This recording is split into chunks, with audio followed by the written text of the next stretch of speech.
'Twas the night before Christmas by Clement Clarke Moore. 'Twas the night before Christmas when all through the house not a creature was stirring, not even a mouse. The stockings were hung by the chimney with care, in hopes that St. Nicholas soon would be there. The children were nestled all snug in their beds, while visions of sugar plums danced in their heads, and Mamma in her kerchief and I in my cap had just settled down for a long winter's nap. When out on the lawn there arose such a clatter, I sprang from my bed to see what was the matter. Away to the window I flew like a flash, tore open the shutters and threw up the sash. The moon on the breast of the new-fallen snow gave the lustre of midday to objects below, when what to my wondering eyes should appear but a miniature sleigh and 8 tiny reindeer, with a little old driver so lively and quick, I knew in a moment it must be St. Nick. More rapid than eagles his coursers they came, and he whistled and shouted and called them by name.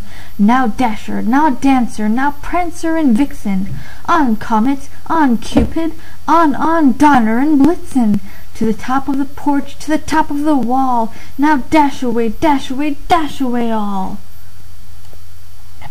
As dry leaves that before the wild hurricane fly, when they meet with an obstacle mount to the sky, so up to the housetop their coursers they flew, with the sleigh full of toys and St. Nicholas too. And then in a twinkling I heard on the roof the prancing and pawing of each little hoof. As I drew in my head and was turning around, down the chimney St. Nicholas came with a bound. He was dressed all in fur from his head to his foot, and his clothes were all tarnished with ashes and soot. A bundle of toys he had flung on his back, and he looked like a peddler just opening his pack.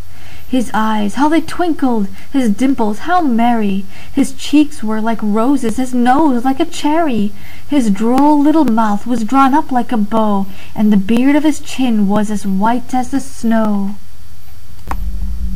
The stump of a pipe he held tight in his teeth, and the smoke, it encircled his head like a wreath. He had a broad face and a little round belly that shook when he laughed like a bowl full of jelly. He was chubby and plump, a right jolly old elf, and I laughed when I saw him in spite of myself. A wink of his eye and a twist of his head soon gave me to know I had nothing to dread.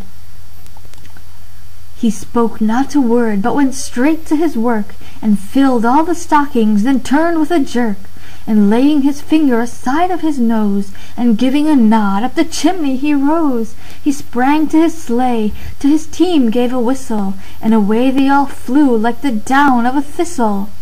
But I heard him exclaim, ere he rode out of sight, "Happy Christmas to all, and to all a good night."